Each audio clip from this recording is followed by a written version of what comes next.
Here in the chapter Heredity and Evolution, we have studied about acquired and inherited traits,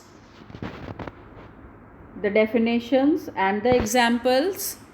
In the last chapter, we have done early understandings of inheritance and evolution, how this came, some interesting facts about the beetles, which are even smaller than protozoa.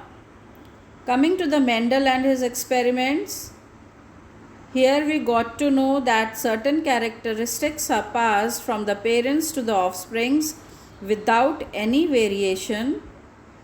The definition of heredity, the transmission of characteristics from one generation to another. These characteristics may be physical, mental, or physiological. Transmission of traits from the parents to progeny. This is actually the Mendel's work. Here we have gone through about the brief account of Gregor John Mendel and the experiments which he performed on garden pea. What were the contrasting characters which he has taken and which had helped him to conclude, to formulate few laws of heredity. This is how he has done the steps of the Mendel's experiment: selection of parents, production of F1 plants, result of self-pollination of F1 plants. Then we have gone through Mendel's explanation for the reappearance of the short trait, dominant trait and recessive trait. Then this is how we are going to represent it. The same we have learned to represent in the checkerboard form. Then inheritance of traits over two generations, that is genotype and phenotype, monohybrid cross and the dihybrid cross. Till here we have done. You have made it in your notebook also, children. You have learned to draw this board, to infer it and to go to the conclusion. Now you are able to take out the ratio from this also. And here, as the example was taken about the round and yellow and the wrinkled and green, the same way you can take different examples and then you can form the Punnett's checkerboard and take out the ratio what is coming next. Till here we have gone through. Then we have seen that how the ratio comes, phenotypic ratio, and how to infer that, what does it means. From here there were some principles of Mendel's which comes into account, which we should know, which we should be able to read and write as our answers. So each characteristic in an organism is represented by two factors. It means that each cell has two chromosomes carrying the gene for the same character. When two contrasting factors are present in an organism, then one of them can mask the presence of the other. Therefore, one is called the dominant factor, while the other is called the recessive factor. When two contrasting factors are present in an individual, they do not blend and produce an intermediate type. However, they remain separate and get expressed in the F2 progeny. The plant with TT genotype is tall and not of intermediate height. This is what we have gone through in this our checkerboard. Also we have seen the various, see, you can see here wrinkled yellow, round yellow, wrinkled yellow again, but they are representing the dominant character only. No intermediate character is formed. Fine.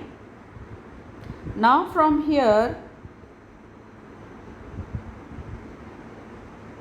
See, when two contrasting factors are present in an individual, they do not blend and produce an intermediate type.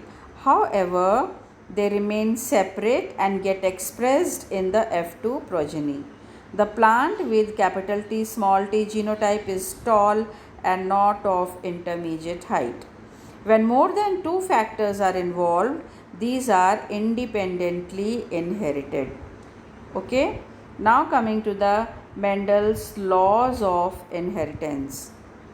Based on his experiments, Mendel proposed three laws or principles of inheritance: law of dominance, law of segregation, law of independent assortment. These three laws were given by Mendel, and you have to write it also. Okay, you have to learn and write and understand as well as. First is the law of dominance, second is law of segregation, and then law of independent assortment. Dominance means you know that the character is being dominant. Segregation, by the word only, both the characters remain segregated. And independent assortment means in the next generation they will show itself. So here law of dominance and law of segregation are based on monohybrid cross, while law of independent assortment is based on dihybrid cross.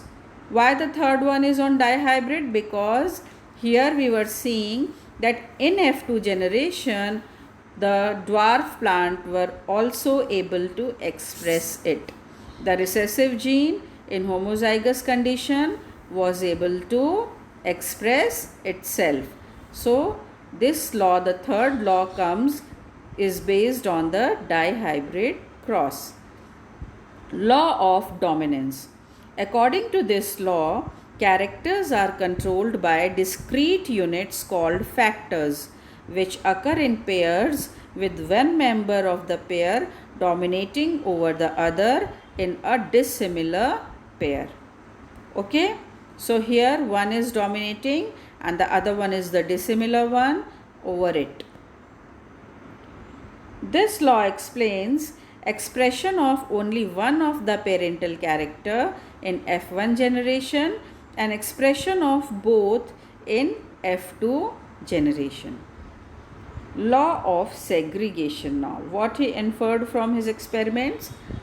This law states that two alleles of a pair segregate or separate during gamete formation in such a way that a gamete receives only one of the two factors. In homozygous parents, all gametes produced are similar, while in heterozygous parents, two kinds of gametes are produced in equal proportions. Okay? Law of independent assortment. When two pairs of traits are combined in a hybrid, one pair of the character segregates independent of the other pair of character. This is what we have very nicely studied in the Punnet's checker board. In a dihybrid cross between two plants having round yellow and wrinkled green seeds, four types of gametes are produced. Each of these segregate independent of each other, each having a frequency of 25% of the total gametes produced. If we take into account that there are 100 gametes produced, so each of the gametes will be 25%. Fine? Because there we have seen 1:1:1:1 ratio of the gametes. Here in the bracket also you can see capital R, small r, capital R, capital Y, capital R, small y, and this way they are being shown. So 4 gametes are there, that is 25% each. So this is law of independent assortment. Law of segregation. Two alleles of a pair segregate or separate during gamete formation in such a way that a gamete receives only one of the two factors. Here you can see the gamete is receiving only one factor, that is R, capital R is for the round and capital Y for yellow. Round and yellow or round and wrinkled, such kind of round and this green. So each of the gamete is having one character only. That means that it is a law of segregation. These two laws I am showing you for a little longer time so that you can read on your own also. You can infer from it what is there in between these two laws. Now coming to the sex determination. This we have studied in lower classes as well as in 8th standard. Have you ever thought how a baby boy or a baby girl is born? What directs the zygote to form a baby boy or a baby girl? What determines the sex of a child? Let us explore. The answer to these questions lie in thread-like structures called chromosomes. These chromosomes are present in the nucleus of all cells. Thus, they are also present in the zygote.